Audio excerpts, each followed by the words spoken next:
Good afternoon, everyone, and welcome to Sticks and Spirits and a very special episode of Sticks and Spirits. Because our guy Shumi decided to get us a very special bottle of bourbon today, and it is the Van Winkle Special Reserve 12-year. Now, as Shumi opens that up and we begin to pour it, a couple of disclaimers. We'd kind of promised each other when we started this podcast that we were going to do bourbons and cigars that were accessible to everybody. And to keep that promise, that's what we're going to continue to do on our movie episodes, and that's why this is a special episode. And all we're going to do in the next 20 minutes or so is revel in this liquid gold and level in the Padron 1926 Anniversary Series cigar that we'll be smoking. We know that as we do our movies, we'll stay with things that you can always get. So, a little bit about this before you guys try it. This is the Van Winkle Special Reserve Lot B. Its MSRP is $149. Ooh. If you can find it, you can't. In a retail store, it's $149.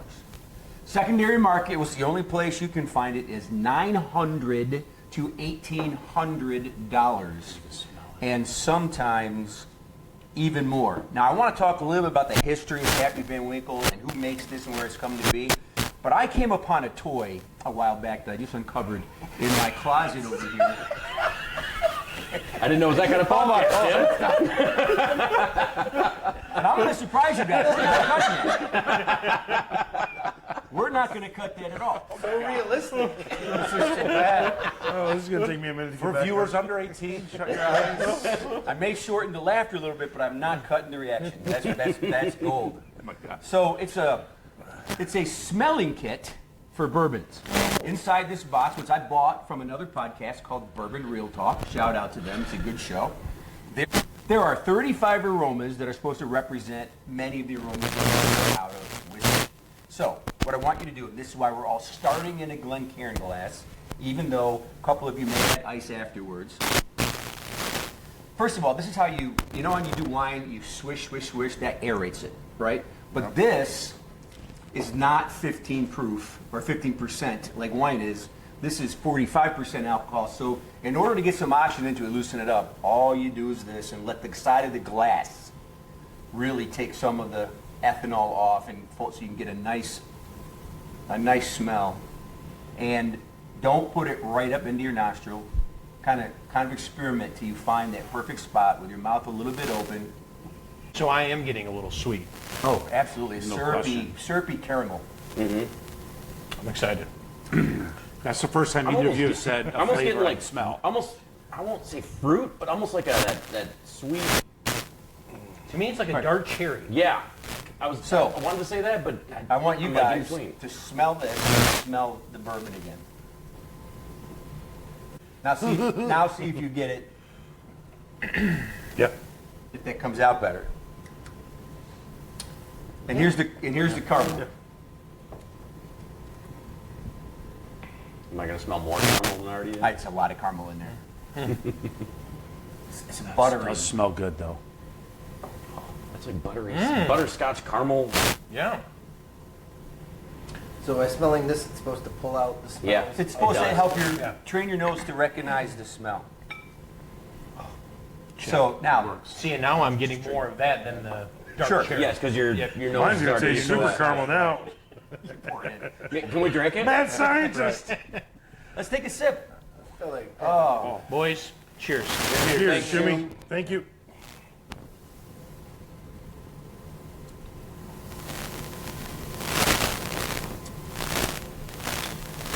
Yeah, get all of Oh, those that is flavors. good. That is smooth. Smooth, no burn. That's hot.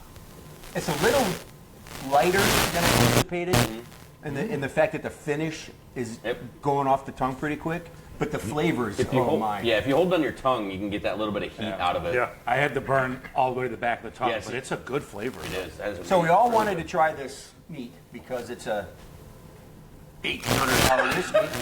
But any of you with the nuts to put an ice cube and pour the rest of yours on there, feel free. I got some ice cubes over there. And while, We're not ready to move on to that. and while we're doing that, we're going to light up our cigars. The Padron 1926 Anniversary Series. And while we're doing that and possibly putting ice on our bourbon, let's talk just a little bit about the history of Pappy Van Winkle and Padron cigars because it's very interesting. So Julian Van Winkle, whose nickname was Pappy, started in the bourbon industry in 1893 as a traveling salesman for Weller. And Weller is known for being the first person to introduce wheat instead of rye as one of the grains in the mash. He became the president of Stitzel Weller. He made Old Fitzgerald.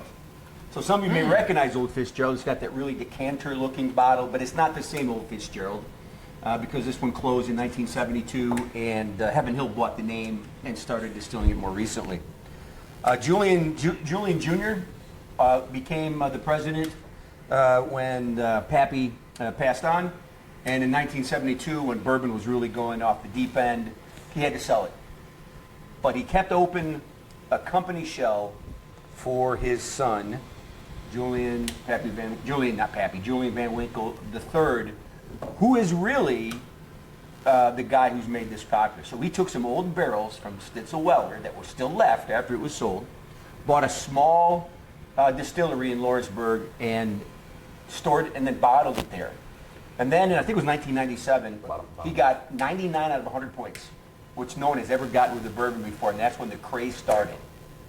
Then as the inventory at Stitzel Weller started going down, a lot of people approached him and said, hey, let me make your bourbon for you. Source it, right? Not do everything, because you're still the master distiller for this. Finally cut a deal with Buffalo Trace because the Weller weeded mash bill is very similar, and they've been together since 2002. So the Pappy Van Winkle line, that's Rip Van Winkle 10, Van Winkle Reserve 12, and the Pappy Van Winkle 15, 18, 20, 23, are produced by Buffalo Trace, but actually owned by Old Van Winkle Distillery and Julian Van Winkle III. Interesting. So that's kind of fun. And then the Padron cigars, another long story. A gentleman by the name of Hort A. Padron, whose ancestors came from the Canary Islands, was a farmer in Cuba. He actually sided with Castro in the early days because he thought he was going to be more democratic than Batista. Then he felt forced out when Castro became not democratic. And came to the United States in 1961. 1964, with one roller, started Padron Cigars in Miami. He's one of, if not the very first person to discover that the Esteli region in Nicaragua made similar quality tobacco as they did in Cuba. And so he took Cuban seeds and started developing Esteli. So everyone knows Padron was the number one cigar in 1997. It was the number 2 cigar last year. There's been one version of Padron cigars in the Cigar Aficionado Top 10 ever since they've started doing the Top 10. This is a $27 cigar. This is the Maduro with a Nicaraguan wrapper, a Nicaraguan binder, and Nicaraguan filler, all from the Padron farm. Nice. And the quality of this cigar is hard to beat. $27 is a steady, steep price point. But we had to match quality with quality here. For sure. So, Accurate. the tobacco in this has been aged 5 years. Okay. Is that normal Now, to age what tobacco? what does that do for the cigar, Timmy? The aging. So it both strengthens because of the fermentation of it, Okay. right? And then also mellows it at the same time. So you're going to get a stronger flavor, but maybe less bite out of it. Yeah.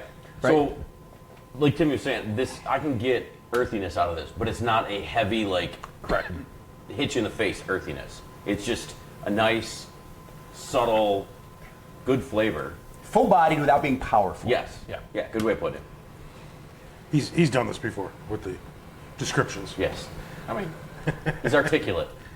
Burn's great. Love it. Fantastic burn. Our friend Noble is smoking a Dominican Cohiba. He declined, and we appreciate, from smoking 1/3 of a $27 cigar. Yes, there was no need to waste it. So let me shut my trap for a little bit, guys. What do you got going on here? No one has gone to the Ice Cube yet, I see. Correct. We have one on deck. Okay. Yeah, they have one in the chamber. Just in case. wanting to explore this one in its rightful state a little bit more so. This soda does correct. not need Yeah. a cube. My second, so good. My second drink was more bite than my first drink, which was interesting. Did you hold it longer I did. in? Yeah. I did. Okay.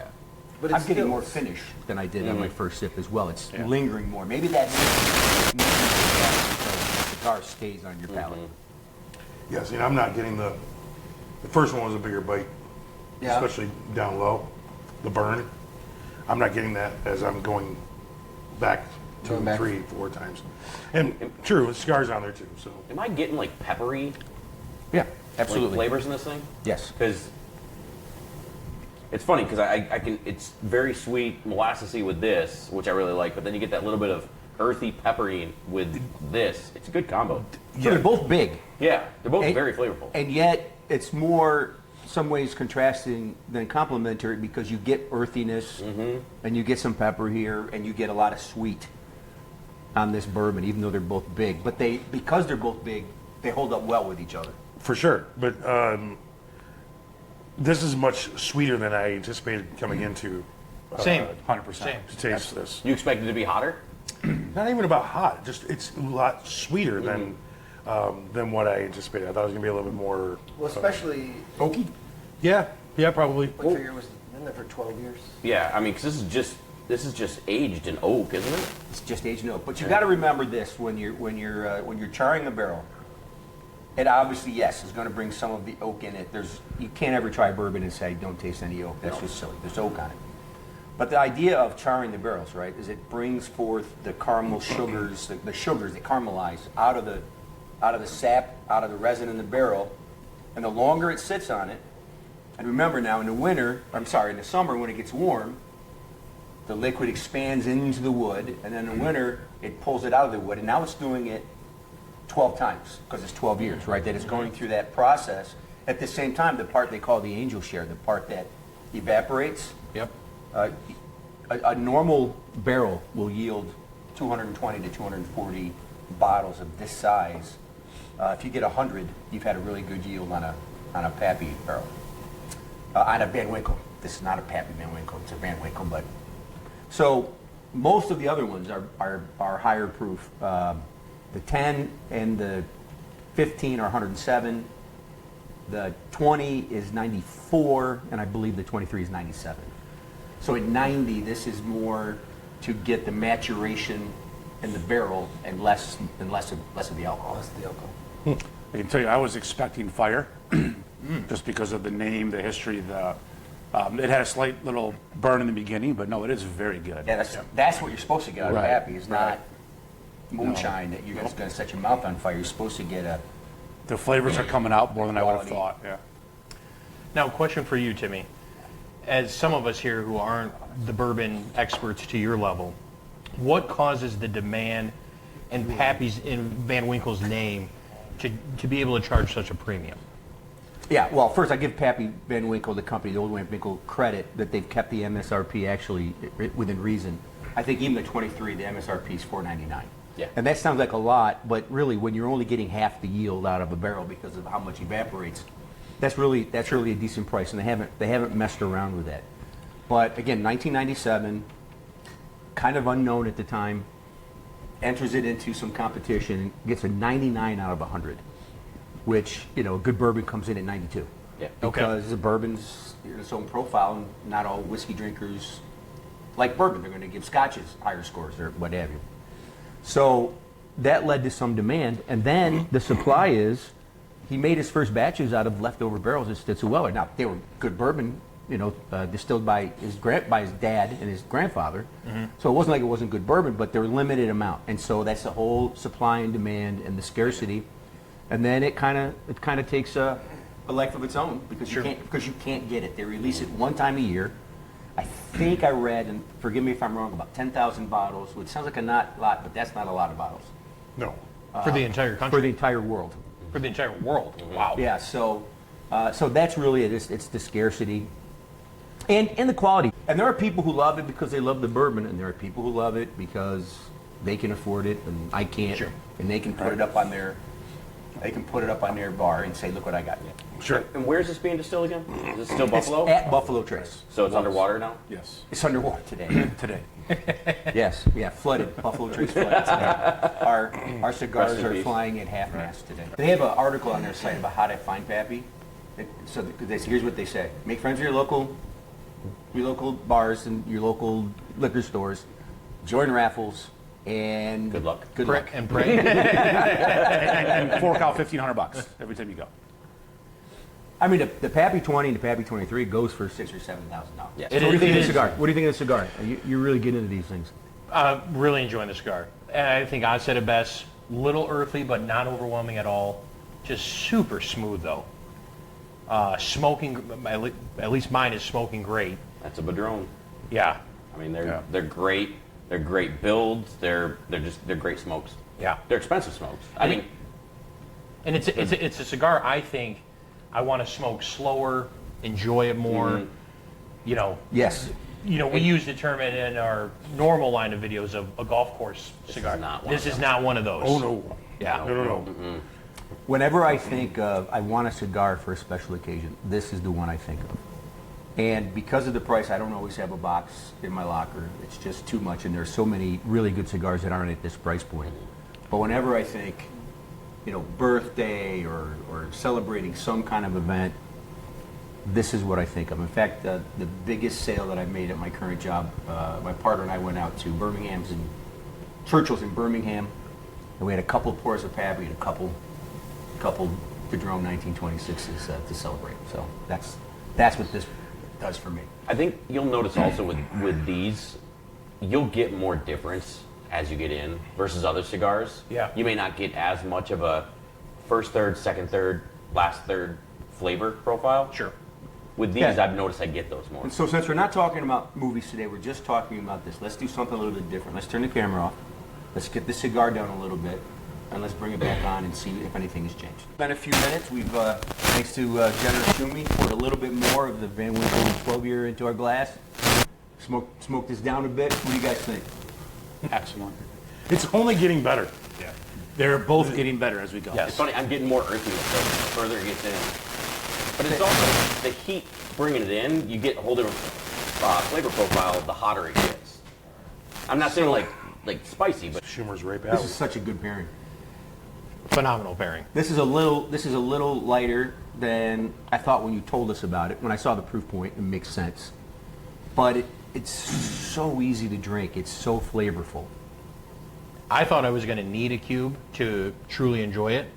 You really don't. Again, I was really worried, for as expensive as it is, to just take a sip and be like, oh, it's so good. but Give me a cube. that's a big misconception though too. Is like people think, oh, it's so expensive, it's gonna be strong, it's gonna be hot, it's gonna be whatever. It's not. The price point doesn't dictate what the flavor profile is at all. But So the other cool thing about this would make, I think, a superior cocktail. But I will never find out. never, never. There are certain bourbons I will never mix. Yeah. Open bar, you're like, yes, I'd like some of that Van Winkle in the Manhattan. I'll take a Manhattan with a Pappy, please. And the cigar just keeps getting better. It does. The cigar does get And better. if you look around the room, everyone hold your cigar up. Nobody's canoeing, nobody's peeling. The burn is so good. The draw is perfect. Now, Timmy, in my cigar experience, up until this point, the H99s have been my favorite. From Drew Estates, the league had provided H99. From a which one's harder to get, is this Patron harder to get? That's you know what? That's a great question because we picked this because it's supposed to be really good, which It is. It's delivered. It is. It's Lived delivered. up to the build. but it's hard to get. The beautiful thing about premium cigars is there aren't that many hard to get cigars. You can find this Okay. almost any cigar store you go to, Okay. anytime you want. They don't secondary price these like they do bourbons, so like that either No. do they? And it's because you can get them, right? I mean, if they only made 1,000 boxes of these, They right. secondary price them. I mean, Similar. now they just sold a bottle of Pappy Van Winkle. I forget which year it was, but it's either 15, 18, 20, 23. It's a Pappy. One of the last remaining Stitzel Weller bottles Okay. for $125,000. Wow. I doubt that will get drunk. And definitely not with some ginger. They don't know what they're missing. I don't know. There may be some people that money is nothing to them, and Right, right. I mean, So you mentioned it was made at Stitzel Weller. Stitzel Weller still exists, but they Stitzel- do not Stitz- make Weller. So Stitzel or Weller Beck. closed in 1992 when the Van Winkle family sold it, Mm-hmm. and then they went out of business, and they were reopened in, I think 2015, somewhere in that vicinity. Okay. And their main bourbon right now is Blade and Bow, okay, yep. Yep. You can get anywhere. which you can get anywhere for $50, $55. That's a really good bourbon. They claim that they're using Pappy's recipe. They claim they're using Pappy's recipe. Since the recipes aren't disclosed, I'll trust Julian III that this is his grandfather's recipe. But I mean, going off that same point, it doesn't taste like this. Blade and Bow doesn't taste like No. this. No. No, I like it, but it doesn't taste like this. This pairing would be nothing I would have ever told you I'd ever do in my life. Because I'm going to do this on a Manhattan, but I'm not. But this is very good. I'm very impressed with both of these. So you opened up your window palate, to my new window, things. yeah. And My checkbook, Expanded unfortunately. his horizon. expanded it. Yeah. Yeah. This has expanded my horizon on two. It doesn't taste like smoke. It doesn't. It taste does like not. smoke. And That's a ironically great enough, comment. Great comment. It does not taste like smoke. ironically enough, it does not. It tastes like tobacco leaves. As we get into it, it doesn't taste like oak. It doesn't taste like smoke. Not just this, but others. Any right? of them, yeah, all of them, yeah, Really, correct, the correct. palates are really starting to develop. Which is a You lot- guys it's kept a saying, lot- "Oh, I taste this, I taste this." I'm like, "Oh, it's just like smoke." But no, Mike- they're starting to come out now. I was very much the same as you a long time, especially with cigars. I mean, I came around pretty quick with cigars, and I love them now. But same with bourbons. I switched from scotches to bourbons, and it was a massive change. And I loved scotches, but now there's so many more flavors in a bourbon, in my opinion, than in a scotch that I can pick out. I don't know if it's because it's the sweetness or what, but I can pick out a lot more flavor profiles out of bourbons than I can scotch. I mean, you are wearing the coat, so we trust you. Any You man- shouldn't. Any man that looks that good in that jacket. With no For, pants for on. any of Deserves you, trust. any of you who are really starting your journey or kind of enjoying now experimenting, I will tell you that I enjoyed cigars and bourbons for a very long time, always wondering how it was that people were able to pick out notes and flavors and smells. And for me, it didn't happen gradually. It's like just kept doing it, not to get an acquired taste, because fortunately or unfortunately, I liked them both the first time I tried them. But all of a sudden, one day it's like, oh, I've got this here. I've got this here. The bourbon came first. The cigar came not too far behind it, and it really does enhance the experience. But bottom line, as always, is the best bourbon, the best cigar, and the best pairing are just the ones that you like. Yep. Enjoy the journey. And so, with that, until next time, keep your sticks lit, keep your spirits high,